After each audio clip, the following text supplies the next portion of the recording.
Guðmundsson, geðlæknir og rithöfundur og margt fleira. Velkomin í 24/7. Takk. Ég var búin aðeins með að segja frá hvernig þetta er svona, hvernig þetta fungerar fyrir sig, þannig að mér langar bara til að hoppa strax í þetta. Botnaði þetta, geðlækningar eru? Geðlækningar eru skemmtilegar, geðlækningar eru lifandi, geðlækningar eru umdeildar. Þetta er svona, og botnaði þetta mjög marga vegu. Geðlækningar eru svona kannski sú sérgrein læknisfræðinnar sem að stendur kannski alltaf mestu styrrum. Það er svona, menn ekki alveg eitt sáttir það sko, hvað geðlæknar gera eða eigi að gera. Og í sjálfu sér hafa þær alltaf verið umdeildir. Geðlækningar hafa verið misnotaðar á öllum tímum og alls konar geðlæknar voru misnotaðir í gömlu Sovétríkjunum, þá voru þeir notaðir til þess að þakka niður í andófsmönnum og svo að geðlæknar og geðlækningar hafa alltaf verið umdeildar. Hvað er svona umdeildasta, sérðu eitthvað svona umdeildustu viðfangsefnin eða þú veist, hvað er verið að deila svona mest um? Sko, ef við tökum söguna, bara sögu á 20. öldinni, þá var náttúrulega, er alltaf var kannski mest rifist svona ýmsar aðferðir geðlæknisfræðinnar eins og hér á Íslandi var rifist mikið vatnslækningar sem voru stundaðar á Kleppi, þessi sjúklingur var látið drekka vatn í marga daga og lifði ekki á öðru eða hann var settur til skiptis í heit og köld böð. Og það var mikið rifist þetta og svo var náttúrulega rifist þessar svona lobotómíur, það er að segja þegar að var farið með hníf hérna inn í gegnum augtóftina og svona skorið aldrei svona handahófskendan hátt á svona ákveðna tengingar á milli heila hvelana. Þetta var ákveðna lobotómía og var svona mjög umdeild aðferð en fólk varð alveg gjörbreytt eftir þetta náttúrulega, það var mjög svona flatt og áhuga lítið heiminn í kringum sig. Þannig að þetta voru svona 120 Íslendingar sem voru lobotómeraðir hérna árunum í kringum 1900 og svona frá 45 til 55. Þetta var mjög umdeild aðferð og síðan hafa náttúrulega menn rifist alveg endalaust raflostið. Stóri strákar frá raflost, það er bubbi sko, þannig að það er rifist það. Og svo er náttúrulega rifist bara þessi lyfjameðferð og annað, hvað er verið að gera með lyfjónum. Þannig að þetta er svona, alltaf verið svona, þetta hefur verið svona umdeilt þetta sko, vegna þess að þetta er alltaf verið að fást við hluti sem kannski maður skilur ekki alveg, það er voðalega margt í heilanum sem maður skilur ekki og veit ekki alveg hvernig heilinn fungerar, hvernig tilfinningar fungera og þvílíkt, þannig að þetta er svona flókið. Hvað eru við að sjá sem svona stærstu áskorunir varðandi geðheilsu núna? Núna er það náttúrulega bara þessi rosalegi bara kvíði og all þessi tilvistar vandi sem fólk er að fást við. Það er bara mikil kvíði og þunglindi og alveg ofboðslega leiðindi. Fólki leiðist alveg botlaust. Fólk það vantar einhverjar áskoranir, einhverjar ögranir eða hvað sem það er. Fólki bara leiðist almennt. Það er svo leiðinlegt að vera til. Tilveran er svo leiðinleg.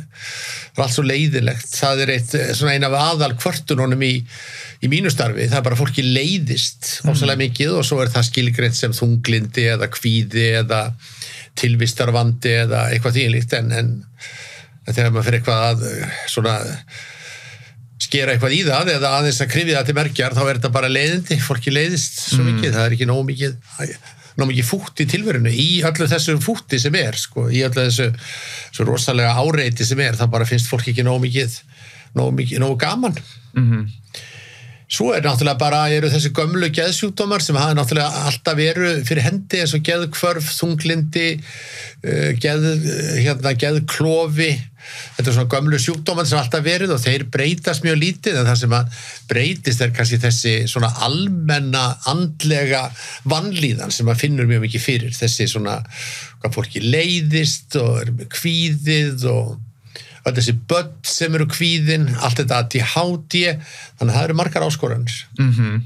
Og líka eins og þú veist, heyrði einhvers að nefna eins og varðandi að oft lífið er bara krefjandi, skilur, lífið inniheldur alls konar klípur og er bara erfitt stundum að vera til Og hver línan milli þess að vera að eiga við einhverja óvissu í lífinu eða þetta kom gennum einhverja erfiðleika og vera með geðsjúkdóma eða greiningu, skilur, fattar það mig?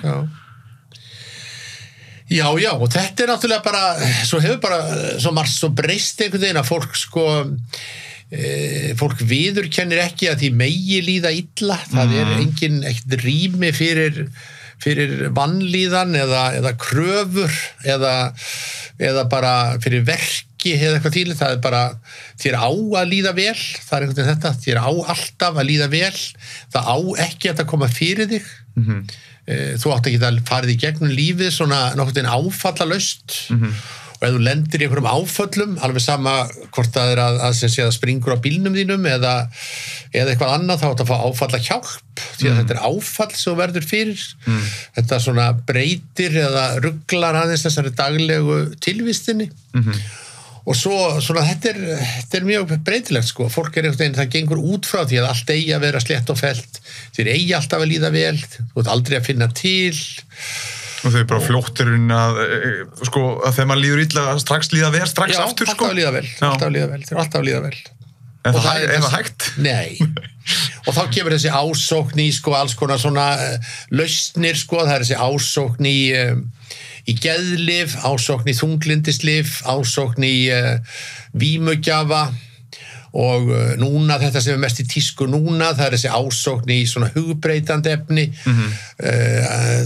ofboðslega mikið talað það í mínu starfi, það er hvort að fólk er að fara á sveppi í stórum eða litlum skömmtum, hvort maður er aftur að byrja að gefa LSD í stórum og litlum skömmtum, þannig að allir eiga að vera í raun á hugbreytandi efnum eða einhverju sem þannig að fólki gangi betur að fást við áföllin sín og þunglindið sitt og þvílið. Þannig að það er mjög mikil umræða svona það hvernig náum við fram ákveðnu lífsgæðum, hvernig getum við náð fram þessu lífsgæðum að finna ekki til, að vera ekki föst í einhverju minningum og þvílið og þá eru allar þessar leiðir og það er áfallahjálp og streitumeðferð og geðlyf og núna allt þetta með hugbreytandi efnin og sveppi og ayahuasca og fá hinga galdrakalla frá Perú og allur pakkinn. Þannig að þetta er mjög svona krefjandi tímar og mjög einkennilegt hvað þeir eru krefjandi miðað við það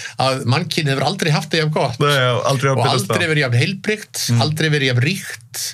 Það er aldrei verið annars framboð af skemmtun og afþreyingu en samt líður mjög mörgum illa í allsnektunum og í allri þessar skemmtun sem við búið upp á til leiðist í skemmtilega partíu Hvernig stendur því? Veit það ekki ég bara veit það ekki þetta var skrítið hvað í raun og veru fólki leiðist í öllu fjörinu því að það er svo rosalega mikið að vera og það eru 100 sjónvarpsstöðvar og allt þetta og það eru hraðskreiðbílar og rafmagnsbílar og allt þetta og alltaf vera að tala alls konar afbrigði og kynlífsins og allt eðlilegt og þú mátt gera allt og þú mátt vera í opnu sambandi og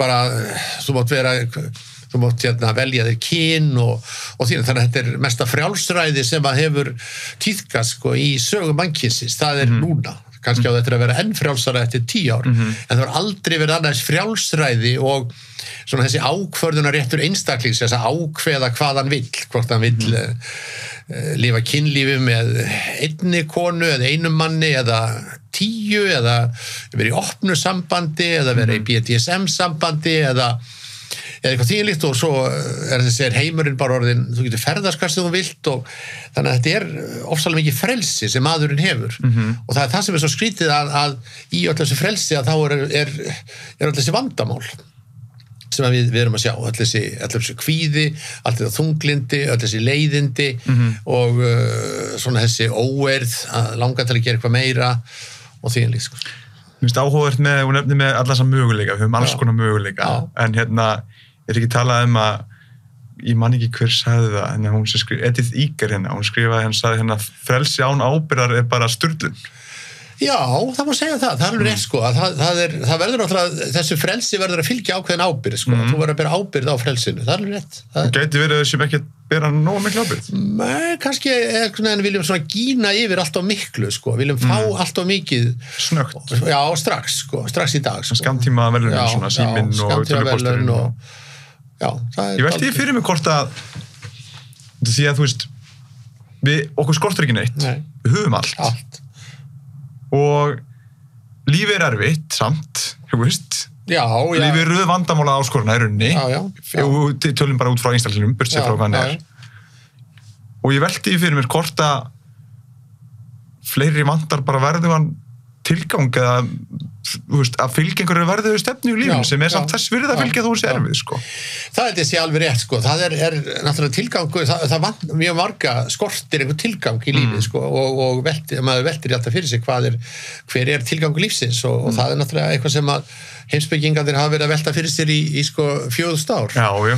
Og þannig að það veit það enginn, en náttúrulega, sko, það breyttist mjög mikið, sko, þegar að dauðinn í raun og veru hvarf út úr lífi fólks. Það gerði svona upp úr 1920 og svo 1920-30 þá fór dauðinn, þá fór hann að flytja sig inn á þartilgerða stofnanir. Þá fór hann að flytja sig inn á spítala, síðan fór hann að flytja sig inn á hjúkrunarheimili og svona hætti að vera sko hluti af daglegu lífi. En sko á 19. öldinni og fram á 20. öldina, þá bara dó fólk í baðstofunni heima og í Sörnberginu og allir vissu að amma var að deyja og börnin voru hluti af því og svo þegar einhvað dáið þá stóð líkið uppi í svo marga daga og alls konar serimóniur í kringum það. Svo var líkið jarðað og það var húskveðja heima og þannig að allir einhvern veginn lærðu að umgangast dauðan. Hann var bara hluti af lífinu.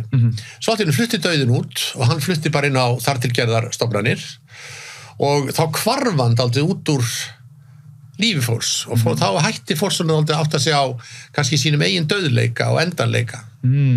Og þá var mjög mikið sem breytti, sko, því að þegar dauðin fór og fólk hætti að átt að segja á dauðleikanum, þá fór Guð dálítið með, sko, því að hvað hefur að gera við Guð ef þú deyrð aldrei? Ef þú deyrð ekki, þú deyrð aldrei, þú bara lifir endalaust, eða það er margir sem trúa því, hvað verður þá að gera við Guð? Hvað getur hann hjálpað þér? Þú hefur ekkert, sko, það er ekki endanleiki í neinu. Og þá verður ekkert þetta, sko, þá menn hætti að vera svona meðvitaður þetta að lífið endi einhver tíman, sko, þetta er bara, þú lifir alltaf eins og þetta sé endalaust. Og það er, sko, ég held að sé, það var eitthvað sem það var eitthvað könnun sem ég sá, sko, það voru kannski 30-40% sko af 50 kallmönnum, þeir höfðu sér lík á Íslandi.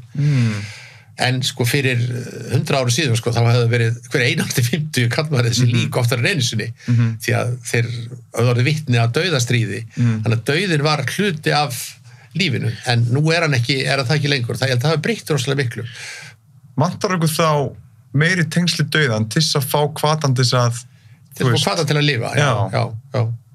Sko, að átta sig á kannski sínum eigin endanleika, sko, þetta endar einhvern tíman, sko, að ekki koma alltaf að fjöllum, sko, að vera alltaf í afneitun á dauðan, og það eru mjög margir það, sko, og mér sjá, sko, ég vann nú lengi á líknardeild, sko, og það var, jafnvel á líknardeild var fólk, sko, í afneitun á dauðan, sko. Fólk sem kom inn á líknardeild til að deyja og allir vissu þeir voru að deyja, en svo talaði maður við sjúklingi sjálfan og þá var hann nú ekki komin til að deyja, hann var komin hingað í hvíldarinnlögn, en svo bara ætlaði hann að hvíla sig núna, safna kröftum hérna á líknardeildinni í svona hálfa mánuð og þá ætlaði hann að fara aftur niður á Landspítala og fara í nýja krabbameinsmeðferð, sko, því að þetta væri ekkert búið, sko, þetta væri en allir vissu aðrir að hann var komin til að deyja, það var meðferðinu væri hætt, en hann neitaði að trúa því, og það sé dálítið svona, sko, að ef þeir sem eru líknardeild neita að trúa því þessi að deyja, þá náttúrulega segir sér sjálft að, sko, að Siggi Jóns sem er bara hérna í blóma lífsins, að hann allar að vera eilífur, alltaf vera til. Getur líka tengst því að fólk er hrætt við, fólk er hrætt við það? Það er ekki að það viðurkenna sér til, sko. Þá veit það ekki af honum bara. Okay. Þá er það ekki hrættu við hann, sko, því að þá er hann engin ógn, sko. og þá, ef þú sér sko til að þú horfir á svona myndir af sjómönnum á 19. öld sem að íta báti úr vör sko, svo þegar báturinn komin aðeins út á sjó, þá taka allir af sér sjóhattinn og byggjast fyrir sko, því að þá, þeir vita ekkert sko hvað gerist. Já. Og kannski verður þetta síðasta sjóferðin sko. En nú allt fyrirsjáanlegt sko. Það ekkert sem á að geta skeð því allt fyrirsjáanlegt. Veðrið, þú átt að vita hvernig veðrið hvernig veðrið verður eftir hálfa mánuð og þú átt að vita það til dæmis og þessar endalausu spurningar eldgosið á Reykjanesi sko, hvenær hættir það? Ertu vissum að það hætti ekki í dag? Því þú átt að vita það, þú átt að vita að eldgos fyrirsjáanleg og þú átt að vita það eitthvað hlaup einhverstaðar á Suðurlandi og þú átt að vita alveg hvað það langt og hvort að brýnnar munu standast þetta og svona, sko, þú átt að lífið á að vera fyrirsjáanlegt og ef að lífið algjörlega fyrirsjáanlegt og ekkert óvænt getur komið fyrir þá náttúrulega engin þarf fyrir Guð, þá þetta ekki byggðast fyrir að þú ferð út á sjó vegna þess að þú veist það að Veðurstofan sagði þér að það gott veður og þú kemur örugglega tilbaka aftur þannig að þú hefur enga þörf fyrir það að biðja Guð að vernda þig það bara, akkurju og sama með sko að því að þú bara átt að vera öruggur en það þetta kannski sem að fólki leiði síðan sko, það ekkert gaman að vera svona alltaf svona öruggur þá of mikið öryggi Nei, of mikið öryggi, þá fer fólk eitthvað sko þá þarf fólk þá ekki að stíga einu skeið í óvissu? Jó, þá fer það að gera einhverja Alveg, er það ekki það sem yin-jannið og allt þetta? Þá fer það að stíga skrefið í óvissuna sko. Þar finnur þú hugsanlega eitthvað?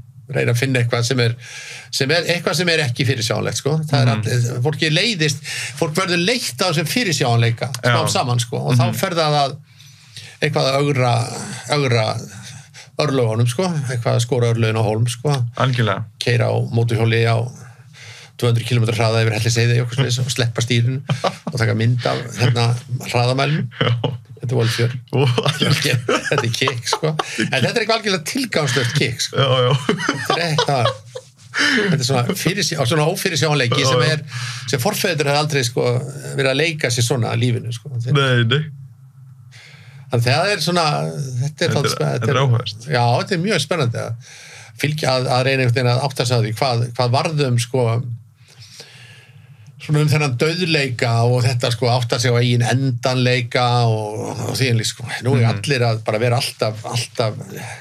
alltaf frískir og ekki þá að geta komið upp á sko, alltaf að vera fyrirsjáanlegt og ef eitthvað kemur fyrir þá það einhverjum að kenna, þá það einhver sem átt að stunda fyrirbyggjandi læknisfræði sem brást eða einhver sem átt að taka blóðprufu fyrir 1 ári síðan, hann gerði það ekki þannig það alltaf einhverjum að kenna ef eitthvað gerist en þetta var ekki menn sættu sem frekar við örlög sín sko áður fyrir, voru ekki alltaf að leita blóraböglum sko lífið var eitthvað eins og óvist þú þurftur ekki alltaf að leita blóraböglum sko. Nei hann tókst bara sjálfur eða bara þú varst að bera ábyrgð á því sem að gerðist og þá náttúrulega lék trúin mjög stórt hlutverk þetta spennandi svona þetta svona hluti af geðlækningunum náttúrulega þetta líka bara að velta fyrir sér bara þessum heimi fólks sem fólk lifir í og bara þetta daglega líf og tilgangur lífsins og hvað ég að gera til þess að svona láta drauma mína rætast og hvert stefni og þýnlít, þetta svona það sem við erum alltaf að gera. Það var mjög spennandi. Hvaða bók hefur haft mest áhrif á þig og hvað lærðir af henni? Hvaða bók hafði mest áhrif á hann bara sem ég lesi á daginn, æfina, Góðu dátin svæk. Góði dátin svæk eftir Jaroslav Hasek það skemmtilegasta bók sem skrifuðu verið og þetta svona Jaroslav Hasek var í Prag á svona árunum í kringu fyrir heimsstyrjöldina og hann var mjög drikkfelldur rithöfundur og hann var alltaf að flótta undan lánardrottnum sínum, hann skuldaði allstaðar og til þess að hafa ofan í sig og á og geta reykt einhverja peninga í þá var hann alltaf að skrifa þessa bók sem hét Góðu dátin svæk og hann skrifaði kannski 1 kafla og þá fríðaði hann sko svo datt hann í það bara en þessi bók alveg ótrúlega fyndin og skemmtileg og fjallar þennan svæk sem sem sé hermaður í þessum her Austurríkiskeisara og hans tilsvör og hans lífsafstaða svo merkileg. Þetta er einhver merkilegasta bók sem skrifaði verið. Hún svo ótrúlega skemmtileg, sko. Og sko, Tékkar eða í Prag, sko, það gert mikið út á þennan túrisma í kring Goðdalsvík, það sérstök krás sem hann var alltaf á, sem heitir gildi bikarinn, gullni bikarinn og maður á að sko fara þangað og minnast Svík, sko sjálfur var Jaroslav Hasek sko hataður og fyrirlitin af Pragbúum þegar hann lifði þar og var eiginlega útskúfað allstaðar en hefur núna risið upp sko eftir dauða sinn og er núna aðal sko túrista gildran þetta í Prag það sér maður sko hvernig lífið sveiflast upp og niður. Þannig að þetta var bókum hann þurfti að skrifa kapla til þess að bjarga lífið sínu sko. Og þar voru ýmsar pælingar inn í. Já, bara þennan Goðdalsvík sko. Sem svona ofsalegur svona lífskunstner, hann svona svarar alltaf út í hött með löngum sögum sem algjörlega svona, það ekkert engin byrjun og engin endir á þeim heldur en þetta svo bók sem var mest áhrif á mig tíma í mörg ár þá las ég hann einu svona ári og systir mín heitir, við vorum mjög náin og hún las hana líka einu svona ári og við töluðum saman alltaf í Svík frösum þannig að við vorum alltaf töluðum saman í tilsvörum þessa Svíks. Og fannst þú fá mismunandi merking út í bókinni eftir hvernig þú last hana? Já, ég var alltaf að finna eitthvað nýtt í henni sko. Þetta var alveg rosalega skemmtileg bók, þannig þetta svo bók sem hafði mest áhrif á mig, svona í bara á öllum bókum, þetta Goðdalsvík eftir Jaroslav Hasek. Það að tjekka henni. Já, hún mjög skemmtileg. Hvað helstu einu sinni að væri satt en öðru máli í dag? Er eitthvað sem þú þurfti að aflæra?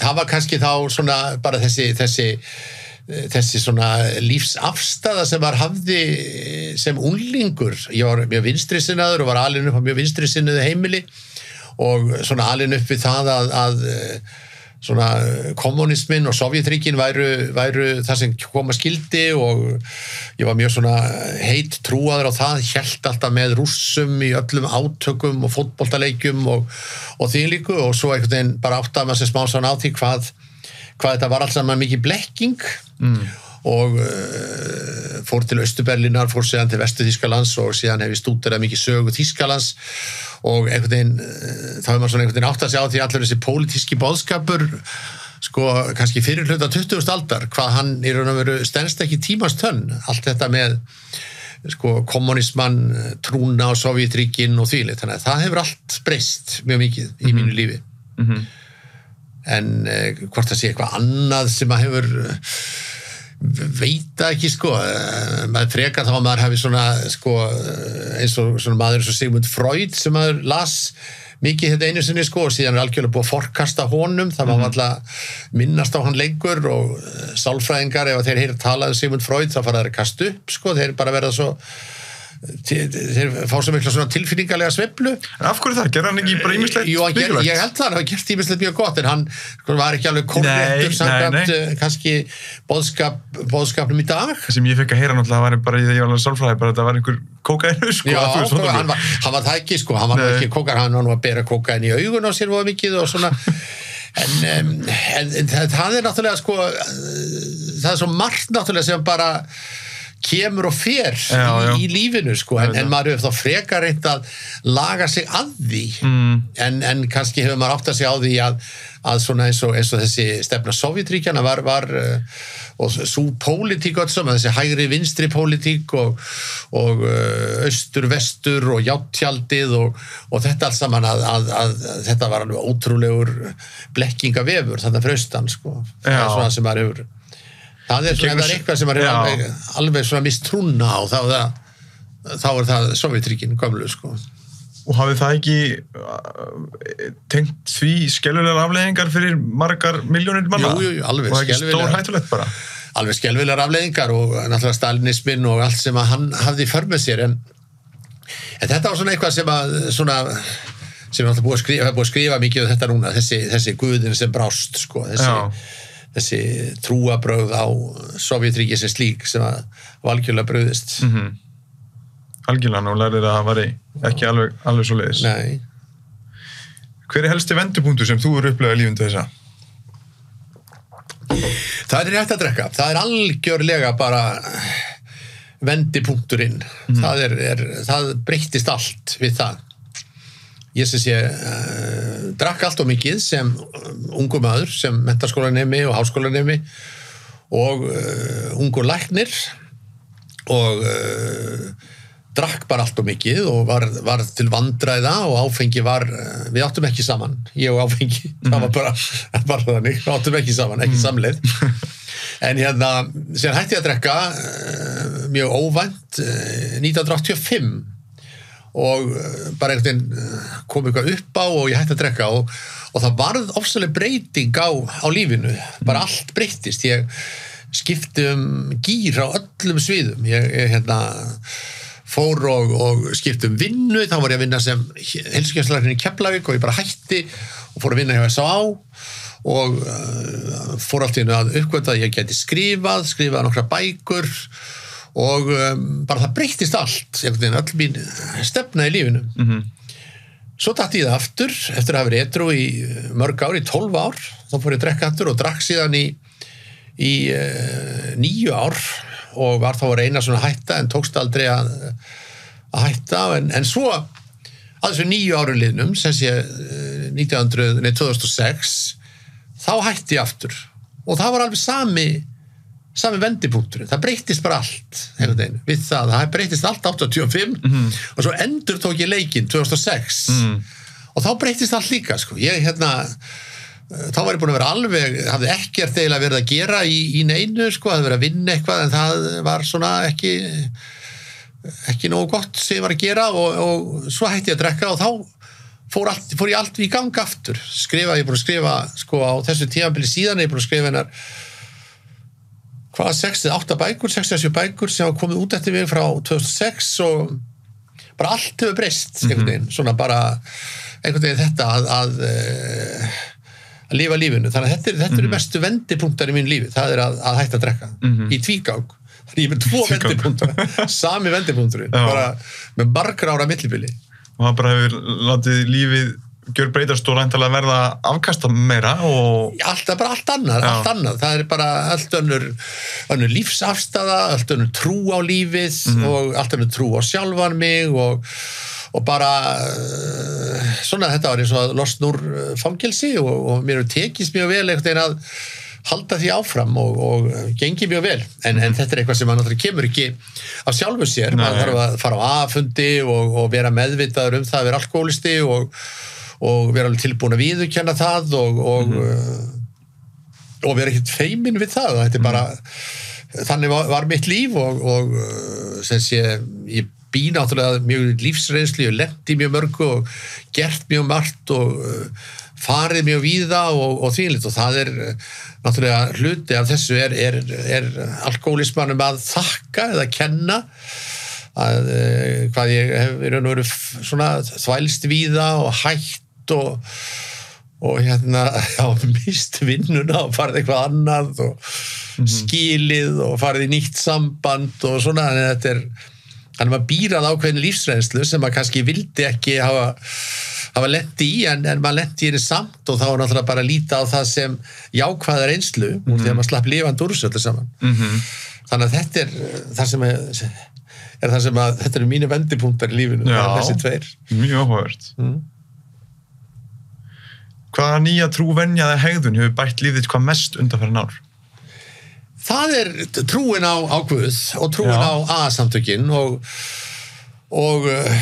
sko ég er mjög trúaður í dag sko, og fyrir kirkju ekki reglulega en reyna að fara sem oftast og biðst fyrir mjög oft og þetta hefur þáttið komið sem afleiðing, sem hluti af þessari edrúmennsku að mér finnst þessi edrúmennska vera slík forréttindi og slík guðskjöf að ég trúi því að það sé einhver æðri máttur sem hafi raun vakað yfir mér og hjálpað mér að ná þeim árangri sem ég hef náð. Svo við Guð erum í ágættu samband í dag. Við erum svona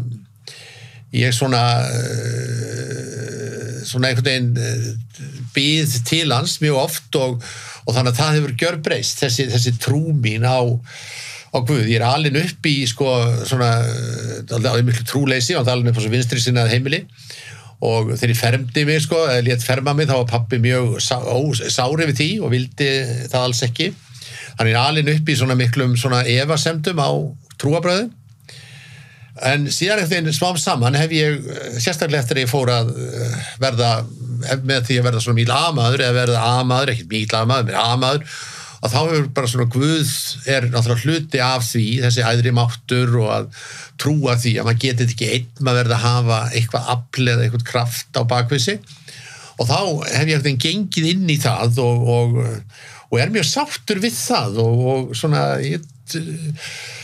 það er mjög margt sem að sko, það er mjög margt úr minni fortíð sem að læðist oft að mér svona ýmislegt sem ég hef gert sem að ég er ekki stoltur af í dag, mjög margt sem ég er ekki stoltur af í dag og hefði viljað gera öðruvísi, en einhvern veginn sko maður hefur lært það bara að þetta er svona og það þýðir ekkert að tala þetta, maður breytir ekki sinni fortíð, en ég ætla bara að ræða þetta við Guð á efsta degi sko, þannig ég ætla ekki að hafa áhyggjur af þessi dag, ég ætla ekki að vera með móral, ég ætla ekki að vera með samviskubit, ég ætla ekki að skammast mín rosalega mikið yfir mörgu sem ég gerði, en ég ætla bara að ræða það við Guð á efsta degi, sko. Það bara til að setjast niður með honum og bara ræða þessi mál.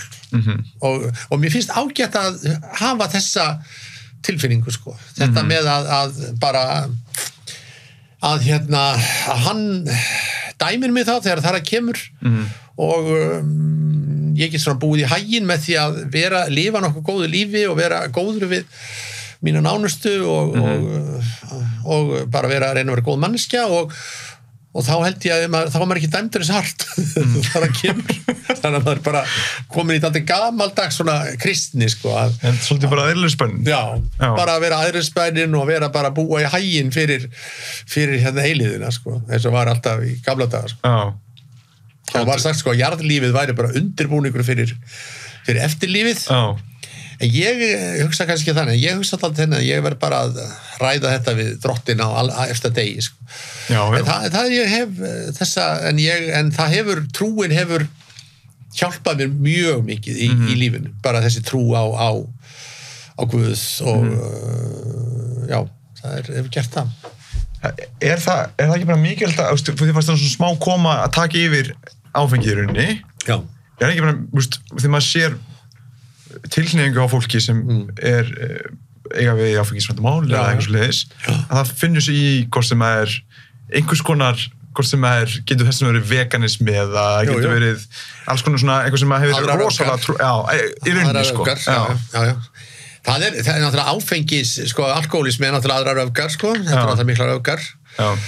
Og ég fór í gegnum mjög mikil öfgartímabil til þetta að drekka, ég var mikil hlaupari til dæmis, ég var maraþonhlaupari og átti svona 20 ár á hlaupabrautinni og hljóp mikið og hljóp mörg maraþonhlaup og hálfmaraþonhlaup og guðmátti hvað, þannig að það var svona dálítið að fara úr einum öfgum í aðrar. Já.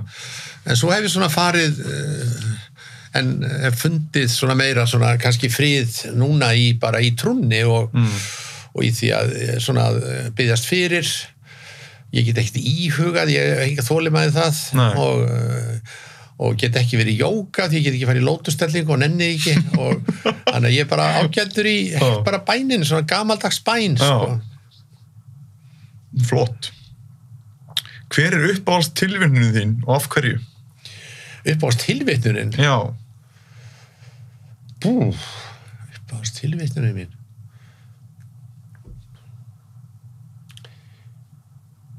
Já, nú er ég alveg blankur. Ég man ekki eftir nefndi tilvitnun. Það er bara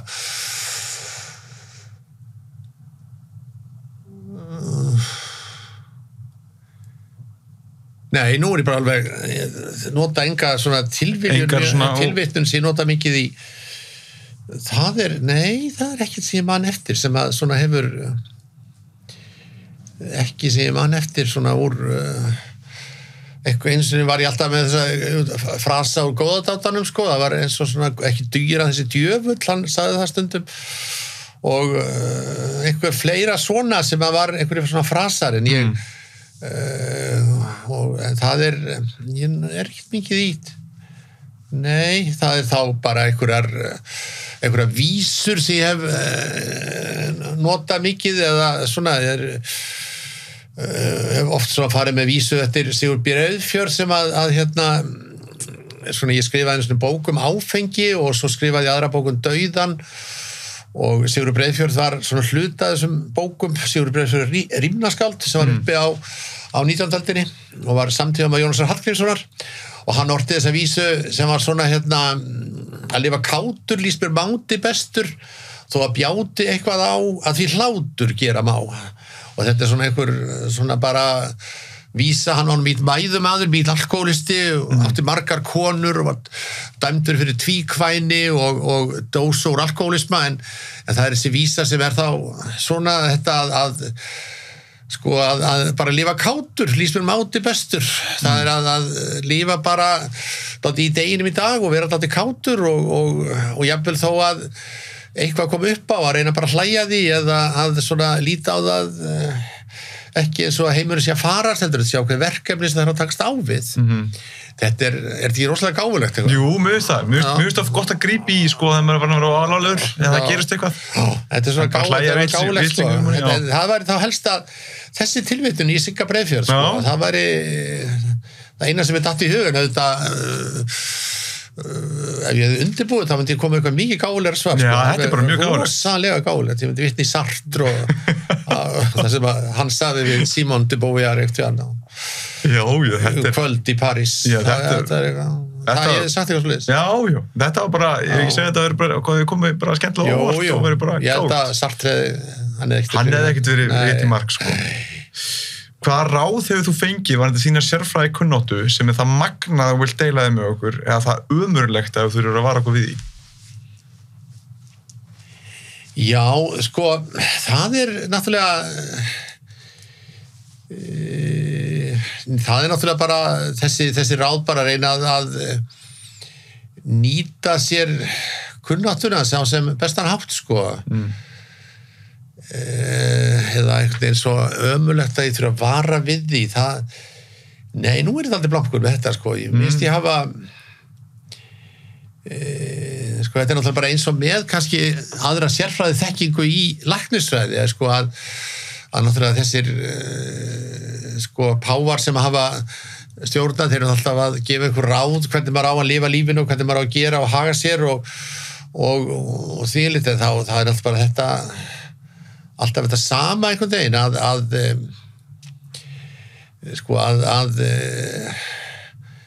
að reyna kannski að sjá heildarmyndina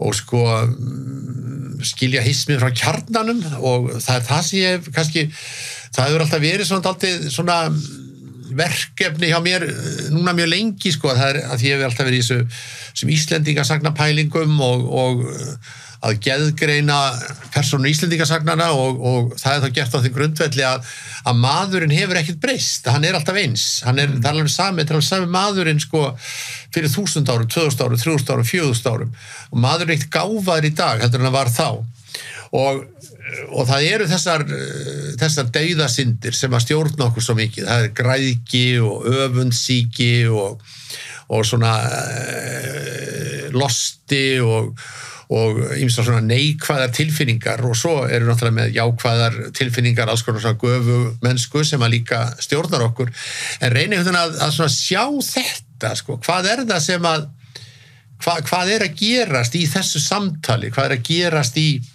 þessu samtali þetta var einhver sem kendi með þetta fyrir löngu síðan reynir að alltaf vera að analýsera tilfinningar, hvaða tilfinningar eru hér að ráða för, er það reiði, er það þetta, sem sé, það að vinna þetta aldrei út frá tilfinningum, hvað er það sem að stjórnar manninum, sem að gera það verkum að hann að honum líður vel eða líður illa, hvaða tilfinningar það þá sem að í brjóstinu á honum, hann hamingjusamur og þá af hverju hann glaður, hann reiður og þetta notaði mjög mikið bara þessu hjónaviðtölum og svona reyna að fara með allt svona niður á þetta reyna að fá fólk til að skilgreina sínar eigin tilfinningar Það verður hjálpa fólki mjög mikið. Já, það hjálpa fólki mjög mikið, vegna að fólk svo vant í einhvern veginn að vera bara með svona tilfinningar sem svona einhverja súpu, einhvern graut, þar sem allt bara svona allt blandast saman, reiði og vonbrigði og sárindi og það var allt sem var sami grauturinn í sömu skálinni.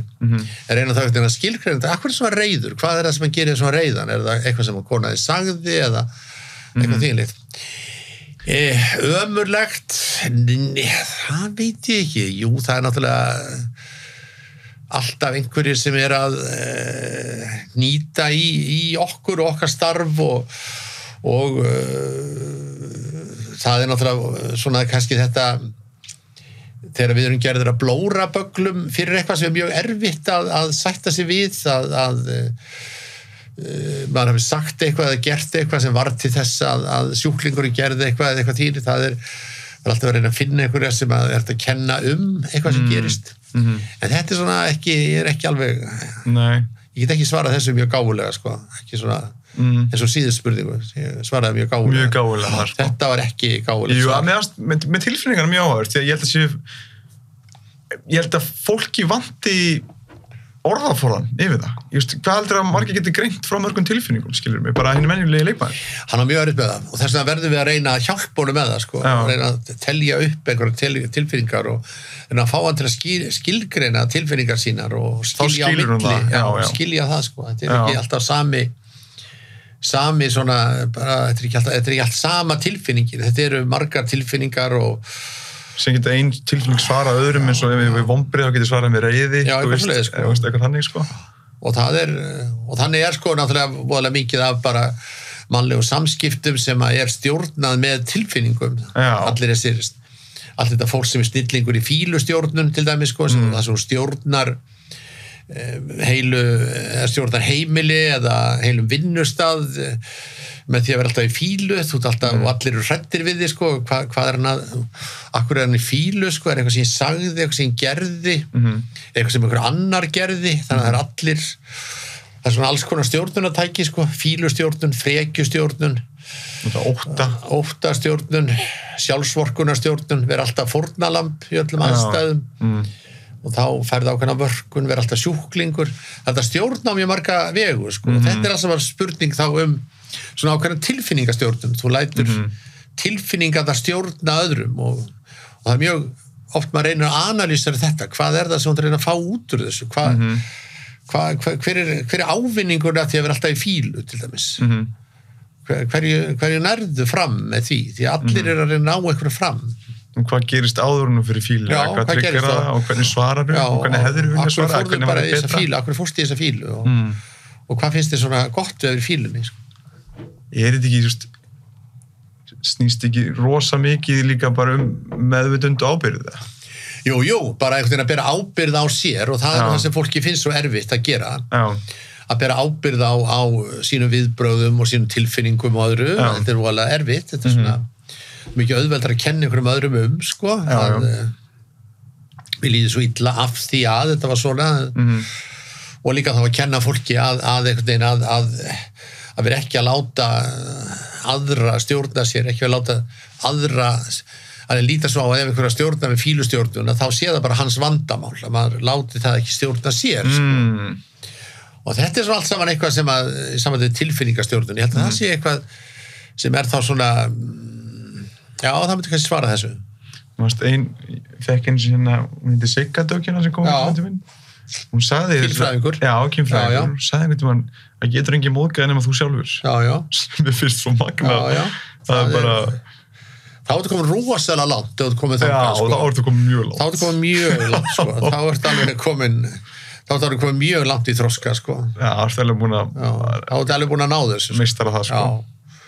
þá ertu búin að ná alveg þá ertu komin í mark sko. þá ertu komin þá ertu eins og indverskur jóki sko. og ferði ekki lengra það er líka alveg ekki láta þess að tilfinningur hlaupa með okkur í gunur meðvitað það þó að komið upp svo við getum ekki forðast þær taka mótið þeim sko. Lifa með þeim sko. Það er alltaf þetta spurning að lifa með tilfinningunni lifa með óttanum, lifa með kvíðanum lifa með sorginni lifa með, sko, ekki vera útilokana því að þetta er alls saman spurning að lifa með þessu, að láta bara ekki þessa tilfinningar stjórna sér. Og ef maður útilokar hugsanir og svona, þá það að fara að koma á krafti tilbaka. Já, kemur að mjög krafti, sko.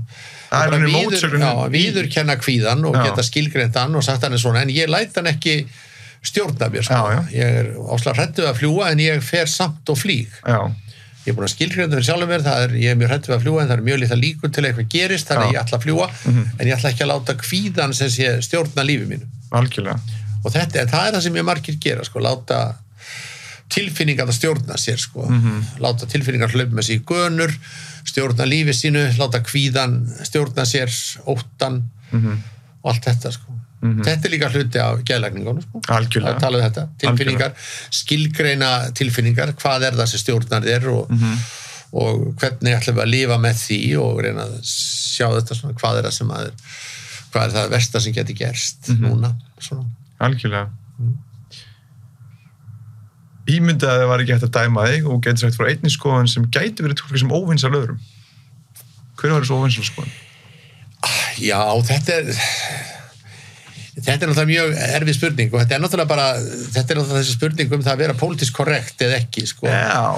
Þetta er bara svo spurning að við lifum í samfélagi sem mjög pólitískt korrekt og sem að fordæmir í raun og veru allt sem að einhvern veginn fer út fyrir þennan ramma og ég hef náttúrulega verið mjög duglegur oft á tíðum við að augra þessu almenningsáliti. Ég hef nú búin að halda úti bakþöngum í fréttablaðinu í 5 eða 6 ár og oft á tíðum fengið alveg holskeflu yfir mig af alls konar athugasemdum á netinu vegna þess að ég hef haldið einhverju fram sem ekki var mjög vinsælt.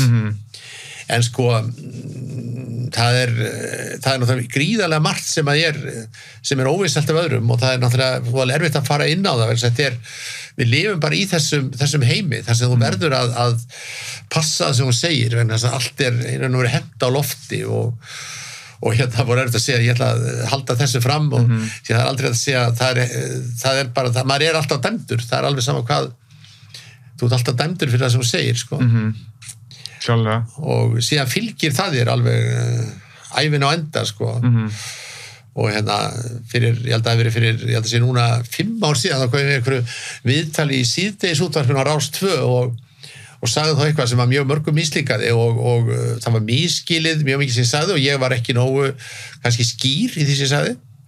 En þetta var svona skoðun sem fór alveg öfugt ofan í mjög marga, var ekki vinsæl skoðun og eftir á hyggja var þetta kannski hefði ég átt að orða þetta betur sem ég sagði.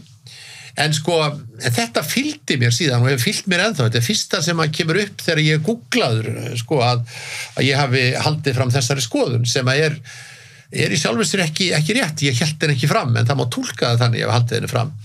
Og það er mjög margt svona, sko, að vegna þess að við lifum í þessum heimi þar sem ekkert gleymist, allt sem fer á netið, það stendur þar. Þannig að þú getur aldrei viðrað, sko, óvinsælar skoðanir nema þú þá tilbúin að fá yfir þig þessa holskeflu af besservissurum sem vita betur og eru mjög pólitískt korrekt og svona þetta er ofsalega mikið svona ákveðin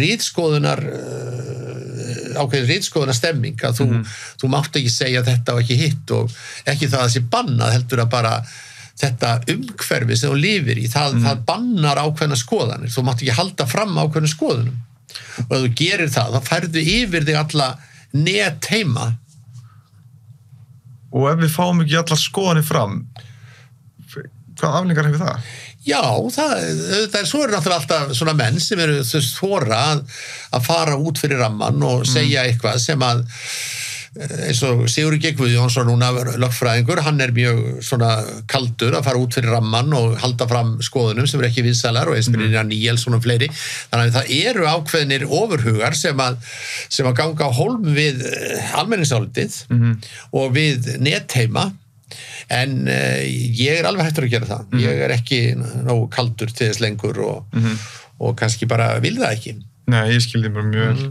Það er ekki Þetta er eitthvað, sko, þetta er mikið svona ritskoðuna samfélag þannig. Þetta er svo 1984, það hafa allir eftirlit með öllum, sko. Það er dálítið þannig að það er þetta síma eftirlit að ef að strætóbílstjóri fyrir að geta rækjusamlóku, sko, undir stýri, að þá eru, sko, 10 farþegar sem taka mynd á honum og senda á netið strax, sko, og kvarta undan þessu.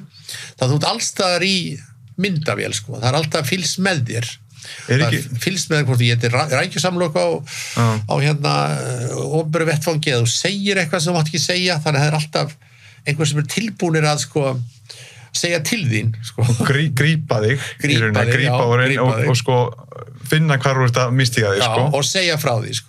Taka og fara með á netið og taka mynd af þér helst, og svo þá að sko, og það er allir sem eru, sko, sem hoppa á vagnin einhvern veginn. Og það er mjög erfitt í sjálfu sér, sko. Þannig að það að halda fram óvinsælu skoðunum, það er ekkit auðvelt í dag, sko, vegna þess að þú færð á þig svo mikla holskeflu af gagnrýni og síðan verður það þessi svona í meðförum netsins, þá einhvern veginn, þá magnast alltaf umræðan, sko, áður nú veist af, sko, þá ert þú farin að mæla bót alls konar óeðli, sko, bara, og þú ert bara hluti af einhverju, þú er svona skrýmslavendur, sko. Já. Ég, sko, velti fyrir hvað þið gerir fyrir skoðunumfrelsi, að því að, sko, eða kemur óvinsæl skoðun upp, eða kemur einhver skoðun upp sem stangast á við eitthvað sem margir halda fram, þá kemur samt umræðan það efni, þá verður hinn almenni leikmaður og kannski sá sem var með þessa skoðun, kannski breytir hann skoðun, en þá kemur dýnamík og myndast eitthvað samræður sem kemur eitthvað út úr því. En samræður á netinu eru alltaf svo óbáslega, þetta er bara svona sleggju samræður, sko. Þú ert alltaf að berja menn er alltaf að berja hvort öðru með sleggjum, sko. Og ég myndaði líka bara Twitter, þetta er 240 stafir, sko. Hvernig ámaður hvernig er ekki hægt að tækla á samhengi, sko. Þetta er rosalega erfitt. Já, það þyrfti bara að vera svona, það þyrfti bara að, sko, fólk þurfti að skora hvort annað bara í podcast, held ég, bara 2 tíma. Svo fólk myndi fá bara heildrana mynd, sko. En það er náttúrulega, en sko þessi sem eru stórorðastar á netinu, þeir eru nú ekkert voru mikið fyrir svona einhver skoðanaskipti eða rökræður, sko. Þetta er alltaf mikið svona slagorða, berja hvort hennar í hausinn með slagorðum, sko. Ég hef rétt fyrir mér og þú er rannsöður og ekki tilbúið í dílóg, kannski farið í mannin líka á. Já, og bara ef man bara horfir á þessa umræðu sem var í gær bara þessi atkvæðagreiðslu með þetta norðvesturkjördæmi, sko, hvernig þessi þingmenn sem að greiddu atkvæði þá með því bara að láta þessi úrslit standa, sko, að allar þessi svífringar sem dynja á þeim, sko, þetta er svo ótrúlega mikið slagorð, sko, þetta séu þeir séu ekki lýðræðislega og séu föðurlandsvikarar og allt þetta er rosalega ljótt í raun og veru, en svona er umræðan á netinu, hún verður svo heift úr, sko. Já, út af því að við höfum ekki, út af því að við erum fjarlæg hverjum öðrum, við erum ekki, ég var líklega til að segja eitthvað slæmt því hérna af þessi persónu, við erum fjarlæg hverjum einhvern og fólk leyfi sér bara þá að segja allt, sem myndi aldrei þora að segja við manneskjunu, sko, eða leyfa sér að gera það. Segir bara allt sem þetta eftir í hug, og eitt mál. Já. Ef þú getur veifað töfrasprota og leist eitt vandamál í heiminum í dag, hvað væri það? Þetta var svona hippaleg spurning, sko. Þetta er bara friður og jörð. Friður og jörð, sko. Ok. Bara friður og jörð. Friður, hvernig myndur þú ná friður og jörð? Já, ég segi góð spurning, sko. Bara friður og jörð. Allir glaðir og þetta er rosalega hippalegt eitthvað. Nú bara komið aftur, sko, til síðan 68, sko. Bara friður og jörð. Bara friður og jörð, sko. Allir glaðir, allir sáttir, sko. Allir bara í góðum feeling, sko. Á sveppum. Á sveppum? Já, þess vegna, sko. Hvað finnst þér nú vel mikið aukningi umræðan og rannsóknir í Hopkins og á psychedelics og hvernig og psilocybin mössumunum. Hver er staðan á þessu og hvað ert þú í þessar umræðu? Ég á að læra til að taka afstöðu þessar umræðu og bara horfi á það sem er að gerast með opnum huga, sko. En hvort að þetta er einhver töfra líf sem eru þá búin að vera markaðnum í öll þessi ára þannig að menn áttu þessu á því, veit það ekki. Nei. En ég hef ekki tekið neina afstöðu sem mál, ég ætla bara að bíða og sjá hvert þetta þróast, sko. En ég hlusta á sjúklingarna mína þegar þeir hafa farið að fundi sjálfa sig eða leyst sín þunglindisvandamál í með sveppatrippi og þvílíkt og ég gerir grátásendi við það og bara jákvæður fyrir þessu eins og öllu. Þetta var ekki diplomatist svar. Jú, þetta var mjög diplomatist svar. Komst mjög vel frá þér. Sagði akkurat ekki neitt núna, sko. Já, þú talaði mikið og sagði lítið. Já, akkurat ekki neitt. Mér var kennt það í viðtölum í den þegar ég var í fótboltanum. Þegar ég farði og segðu mikið talaði mikið en segðu lítið. Já, þetta var svona svar, sko. Svona heila bara svona bla bla svar. Já. En ég hef, eins og hef ekki... En fyrir svo fyrir hérna, nú heyrir maður að það eru margir að stunda þetta. Já. Bara hérna venjulegi leikmenn. Já. Bara heyrir meira og meira það, sko. Að fólk að taka einhverja sveppi, ayahuasca og aðra sveppi og jafnvel svona lágskamta LSD og allt mögulegt, sko. Og segir að þetta sé geðmeðferð framtíðarinnar og... Ég veit ekki, kannski verður það. Við sáum hann kannski það eftir einhver 10 ára. Já, 10 ár. Já. Það var svörin. Þá kom svörin. 10 ár. Við erum að bíða eins. Við spilum það fyrir 10 ár. Já. Síðan spurning. Gæti verið hippaleg spurning, en ef þú mættir einungis koma einu skilaboð og framfara út liðið til annara einslíka, hver er svo skilaboð? Þetta rosalega hippaleg. Já, þetta hippaleg. Ég 2 síðustu hippalegar. Já, þetta rosalega hippaleg, sko. En hvað, er það slæmt? Já, en þetta bara svona all you need is love spurning, sko. Bara bítlandir, sko, komnir. Bara ást. Allt sem þarnist ást. Friður og ást. Friður og jörð og ást. Þetta bara... Já, bara ást. Ást, bara all you need is love, sögðu bítlandir, sko. Þetta bara svoleið spurning, sko. Og er það sagt? Já, ég held að það sé rosalega mikið, sko, ástin er ótrúlega sterkt afl í lífi fólks. Ást er tilfinning.